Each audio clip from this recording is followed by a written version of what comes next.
জনগণে ভোট দিয়ে এমপি করে জাতীয় সংসদে পাঠাইছে, ঠিক আছে, জনগণের অধিকার নিয়ে কথা বলার জন্য, ঠিক আছে।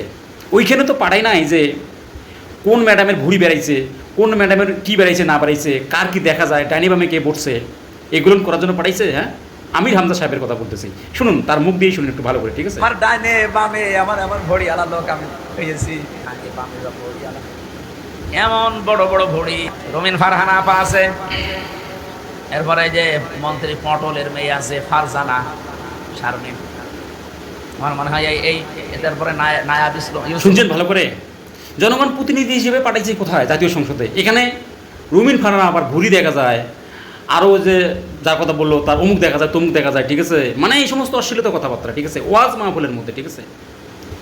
তাহলে বলেন, এইরকম মন্ত্রী, এইরকম এমপি বাংলাদেশ কি চায় কখনো?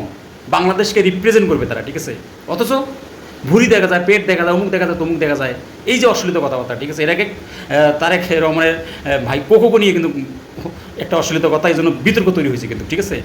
মানে সবসময় খালি বিতর্কের কথাবার্তা, ঠিক আছে। কীভাবে মানুষের মস্তিষ্কের মধ্যে নেগেটিভ চিন্তাভাবনা ঢুকে দেওয়া যায়, এই সমস্ত চিন্তাভাবনা, ঠিক আছে, পজিটিভ কোনো চিন্তাভাবনা নাই, ঠিক আছে। এগুলোর কথা কি ওয়াজ মাহফিলে বলাটা ঠিক কমেন্টেবল না বলা।